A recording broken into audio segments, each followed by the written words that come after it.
পৰম্পৰাৰ কথা কৈছে যিজন সমস্ত জীৱৰ শৰীৰত বিৰাজমান হৈ আছে পৰমাত্মা।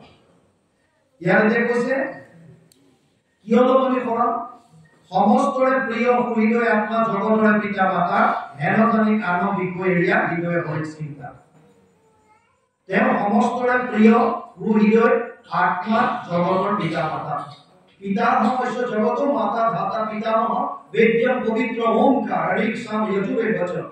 নৱম অধ্যায় 17 নম্বৰ শ্লোকত পিতা অৰ্জুন কৈছে মই সমস্তৰে পিতা মাতা, মই পিতামহ হৃদয়, মই আত্মা, অহম আত্মা গুদাকেশ সর্বভূতা স্থিত, অহম আদিত্য মধ্যম চ ভূতানাম অন্তয়ে বচ।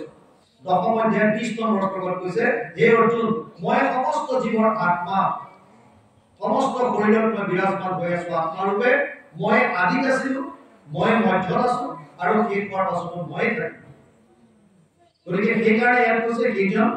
তাৰ পাছত আহিছে ভুলিবা ভাগ্যৰ উদ্যম এৰিবে কি কাৰ্যত লাগে আকৌ। ইয়াৰ উত্তৰ শুনা নিৰন্তৰ দৈত্য কি পূৰ্ণ বাক্য। ভাগ্যৰ উদ্যম কিয় এৰিব লাগে এনেকুৱা যদি প্ৰশ্ন আহে ইয়াত কৈছে পশু শৰীৰতো ইন্দ্ৰিয়ৰ সুখ সমস্ত দেহত পাৱে, পূৰ্বৰ অদৃষ্টে যত্ন নকৰিবে আপুনি আঁকিবি নাহে।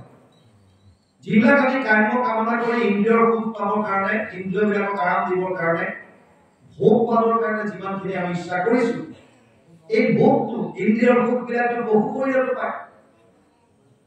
ইন্দ্ৰই অমৃত ভোগ কৰি যিটো তৃপ্তি লাভ কৰে, গাহৰিজনীয়ে বিষ্ঠা ভোগ কৰি সেই একে তৃপ্তি লাভ কৰে। বুজি পাইছে? ইন্দ্ৰিয়ৰ সুখত কোনো সলনি নাই। ইন্দ্ৰই উৰ্বশী মেনকাৰ লগত থাকি যিটো আনন্দ লাভ কৰে, গাহৰিটোৱে গাহৰিজনৰ দুজনীৰ লগত থাকি একে আনন্দ লাভ কৰে। গতিকে ইন্দ্ৰিয় যিমানবিলাক সুখ এইবিলাক বহু শৰীৰতো পায়। সেইকাৰণে কৈছে আহাৰ নিদ্ৰা ভয় মৈথুনাম চ সমানমিত পশুবিৰ নাৰায়ণ। চাৰিটা বস্তুত মানুহ আৰু পশুৰ মাজত একো পাৰ্থক্য নাই, সমান বুলি কৈছে। কি চাৰিটা? আহাৰ।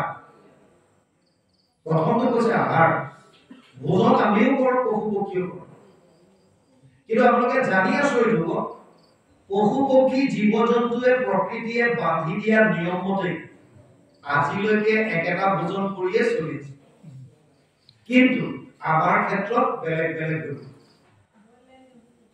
পশু পক্ষী জীৱ জন্তুক যিটো খাদ্যৰ কাৰণে তেওঁলোকৰ ইন্দ্ৰিয়বিলাক তেনেকৈ তৈয়াৰী কৰি দিছে, তেওঁলোকে তেনেকুৱা ভোজনে কৰি আহিছে। আৰু যিকোনো স্থানৰে নহওক কিয়, যদি আমাৰ গৰুৱে ইয়াৰ গৰুৱে যদি ঘাঁহ খাইছে, পাকিস্তানৰ গৰু ঘাঁহে খায়। ইয়াৰ যদি সিংহই যদি চিকাৰ কৰি মাংস খাইছে, তেতিয়া বাকী বিলাক দেশতো একেধৰণে চিকাৰ কৰিয়ে মাংস খাব। কিন্তু সেইমতে তৈয়াৰ কৰিছে। কিন্তু মানুহৰ খাদ্য অভ্যাস সলনি হৈছে। আমি ক'ৰ পৰা ক'লে বুলি ঠিক নাই, যুক্তি বিভিন্ন দিম। কেৱল মাত্ৰ 2.5 ইঞ্চি জিভাখনৰ কাৰণে, ইয়াৰ তৃপ্তিৰ কাৰণে আমি বিভিন্ন ধৰণৰ খাদ্য খাইছো। আৰু আজিকালি ভয়ানক বস্তু আহি গ'ল, জাংক ফুড আৰু ফাষ্ট ফুড। যিবিলাক বস্তুৱে গীতাত বৰ সুন্দৰভাৱে দিছে, সপ্তদশ অধ্যায় কেতিয়াবা চাব 14-15 চিন্তাৰ 8-9 চিন্তাত কৈছে আহাৰৰ বিষয়ে। সাত্বিক মানুহৰ ভোজন কেনেকুৱা, ৰাজসিকৰ কেনেকুৱা, তামসিকৰ কেনেকুৱা, সপ্তদশ অধ্যায় 8 আৰু 9 আৰু 10 তিনিটা শ্লোকত সুন্দৰভাৱে দিছে। আয়ুষ সত্য বলাৰোগ্য সুখপ্ৰীতি বিবৰ্ধনা ৰস্যাস্মিক নাস্তিনা বিদা আহাৰ সাত্বিক ক্ৰিয়া। সপ্তদশ অধ্যায় 8 নম্বৰ শ্লোক। সাত্বিক মানুহে কেনেকুৱা ভোজন কৰি ভাল পায়? আয়ুষ সত্য বলাৰোগ্য, আয়ুষ বৰ্ধন যিটোৱে কৰে, সত্য শুদ্ধি যিটোৱে কৰে, যিটোৱে আৰোগ্য কৰি ৰাখিব পাৰে, সাত্বিক আৰু পৌষ্টিক ভোজন, যিটো অকমান ৰসিলা হয়, স্নিগ্ধ হয়, যিটো বেছি সময়লৈকে ক্ৰিয়া কৰি থাকিব পাৰে, তেনেকুৱা ভোজন সাত্বিকে ভাল পায়। ৰাজসিক বিলাকে কটম্ব লৱণ উষ্ণ তীক্ষ্ণ ৰুক্ষ বিদায়ী আহাৰ ৰাজস্ব ইষ্ট দুখ শোকময় প্ৰদা। সপ্তদশ অধ্যায় 9 নম্বৰ শ্লোকত কৈছে একেবাৰে তিতা, বহুত টেঙা, কট অম্ল, বহুত নিমখ থকা, বহুত গৰম, বিৰাট জ্বলা, এনেকুৱা ধৰণৰ যিবিলাক আহাৰ সেইবিলাক ৰাজসিক মানুহবিলাকে ভাল পায়, যিবিলাকৰ পৰা দুখ পায়। আৰু তামসিক বিলাকে ইয়াম গত ৰস পুতি পৰিচিতম জয় উচিষ্টম বিচামেদ্যম ভোজনম তামসপ্ৰিয়।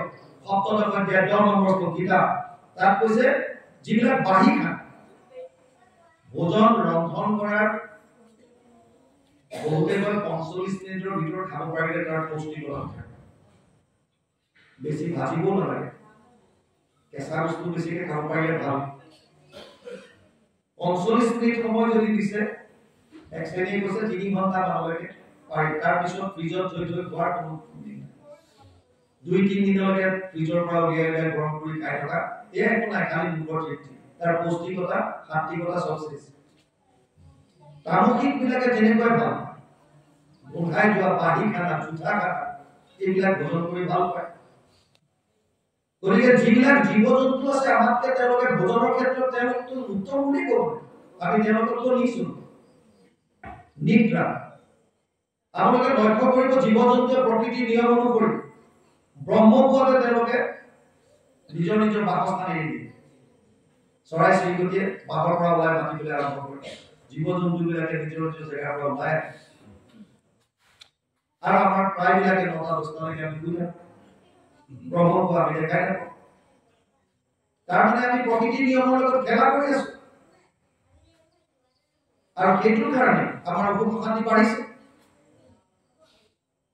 ব্ৰহ্মপুৱাৰ যিটো সেই সময়ৰ যিটো বাতাবৰণ সাত্বিকতাৰে যিটো ভৰি থাকে এইখিনি বস্তু আমি পোৱাই নাই দিনটোক 4টা যুগতো ভাগ কৰি দেখুৱাইছে জ্ঞানীসকলে সূৰ্য ৰশ্মি চোতালত পৰাৰ 2.5 ঘণ্টা আগত সত্য যুগ আৰম্ভ হয় বুলি কৈছে তাৰমানে ব্ৰহ্মপুৱা যিটো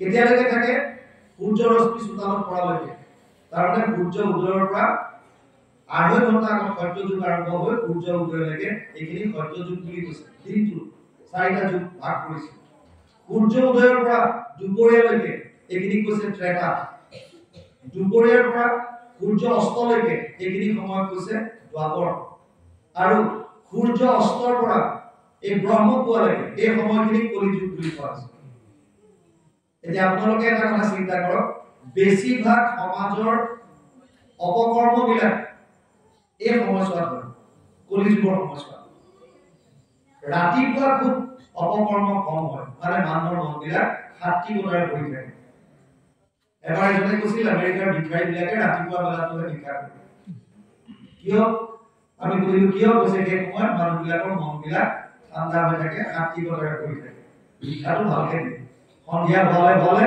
মন মগজু গৰম হৈ যায় বিভিন্ন চিন্তা হয় কথা আহাৰ নিদ্ৰা আমি তেনেকৈ যিটো সময়ত আমাক শুবলৈ দিছিলে সেইমতে আমি নোখোৱা হল ৰাতি আমি দেৰিলৈকে সাৰ পাই থাকো আৰু প্ৰায় বহুতৰ তেনেকুৱা নিয়ম হৈ গ'ল যে 1-2লৈকে তেনেকে বেছি টাউন বিলাকত এইটো হয় চহৰবিলাক 1-2লৈকে তেওঁলোক তেনেকে থাকে আৰু ৰাতিপুৱা 8-9-10 উঠে গতিকে সেই ফালৰ পৰা আমি নিদ্ৰাৰ ক্ষেত্ৰতো জীৱ জন্তু পশু পক্ষীতকে তললৈ নামিলো ভয় আমাৰো ভয় আছে মৃত্যু যদি জীৱ জন্তু আছে ইয়াত একো নতুনত্ব নাই সংসাৰ বৃদ্ধি আমাৰো সংসাৰ বৃদ্ধি কৰি থকা হৈছে সন্তান জন্ম দি আছে পশু পক্ষীও দি আছে যদি এই 4টা কামে কৰি আমি আছো কেৱল তেতিয়াহ'লে আমাৰ পশু পক্ষীৰ মাজত কি পাৰ্থক্য আছে সেইকাৰণে ক'লে আহাৰ নিদ্ৰা ভয় মৈথুনাঞ্চ সমানমিতাত পশুবিৰ ধৰ্ম সমান মানুহ শ্ৰেষ্ঠ কি হ'ল ধৰ্মহীন কেশৱ অধিক বিশেষ ধৰ্মে নাহিলা পশুবিৰ সমান কেৱল মানুহক শ্ৰেষ্ঠ কৰি ৰাখিছে ধৰ্ম আপুনি যিটো ধাৰণ কৰি ৰাখিছে আপুনি যদি ধাৰণ কৰি ৰাখিছে মই আত্মা আৰু সমস্ত জীৱৰ শৰীৰত যিটো আছে সেইটো মোৰ একে আত্মা গতিকে আমাৰ মাজত কোনো পাৰ্থক্য নাই এই সত্যটো যদি আপোনালোকে মানি ল'ব পাৰিলে সেইটোৱেতো আপোনাৰ কাৰণে ধৰ্ম কাৰো যদি ঈৰ্ষা দ্বেষ বেয়া ভাৱ নাই সব একে আমি গতিকে ইয়াত বৰ সুন্দৰভাৱে কৈছে পশু শৰীৰতো ইন্দ্ৰিয়ৰ সুখ সমস্ত দেহত হয় পূৰ্বৰ অদৃষ্টে চেষ্টা যত্ন নকৰিবে আপুনি আহি মিলাব চাওক অলপ আগতে আমি কথা পাতিছিলো যে সঞ্চিত কৰ্মৰ পৰা এটা অংশ লৈ পেলাই আমি আহো এইটো আমি ইয়াত কৰিব লাগে এইটো প্ৰাৰম্ভ বুলি ইয়াত কৈছে দুখক লাগি যেন কোনোকে একো যত্ন নকৰে তথাপিতো আমি মিলাব দৈবে হতে দুখ নাপাওঁ দুখ কোনে বিচাৰে আমাৰ কোনেও দুখ নিবিচাৰে, দুখ বিচৰা এগৰাকীয়ে পাইছো শাস্ত্ৰত, এগৰাকী হৈছে কুন্তি। কুন্তিয়ে দুখ বিচাৰিছে। কুৰুক্ষেত্ৰ যুদ্ধ কাম কৰি ভগৱান কৃষ্ণ যেতিয়া দ্বাৰকালৈ যাবলৈ ওলাইছে ৰথত উঠি, তেতিয়া দেখা পাইছে সন্মুখত পথত এগৰাকী নাৰী মূৰ্তি থিয় হৈ আছে। ভগৱান কৃষ্ণ ৰথৰ পৰা নামি আহিল আৰু এখোজ দুখোজকে ওচৰলৈ গ'ল, দেখিলে আন কোনো নহয় পেহীয়ে কুন্তি। কুন্তিৰ চকুৰ পৰা দুধাৰি চকু গৈ আছে। ভগৱান কৃষ্ণৰ দুখ লাগি বেয়া লাগে আৰু ক'লে, পেহী তোমাৰ মনত আৰু কি দুখ আছে, কিয় তুমি কাটিছা? 18 ঐক্যবাহিনী সেনা কুৰুক্ষেত্ৰ যুদ্ধত অংশ লৈছে। 11 ঐক্যবাহিনী কৌৰৱৰ, 7 ঐক্যবাহিনী পাণ্ডৱ। এক ঐক্যবাহিনী সেনাত 2,18,700 সেনা থাকে। 2,18,700 আৰু তেনেকুৱা 11 ঐক্যবাহিনী কৌৰৱৰ, 7 ঐক্যবাহিনী পাণ্ডৱ। ইয়াৰ ভিতৰত মাত্ৰ 11 জন বাচিছিল বুলি কয়। তাৰে 5 জন পাণ্ডৱ। 11 জনৰ 5 জনকৈ পাণ্ডৱ। কৃষ্ণ সাত্যকী 2 জন, 5 × 2 = 7। কৃতবৰ্মা, কৃপাচাৰ্য আৰু অশ্বত্থামা 7 × 3 = 10। ধৃতৰাষ্ট্ৰৰ ঔৰৱত এগৰাকী দাসীৰ গৰ্ভত এটা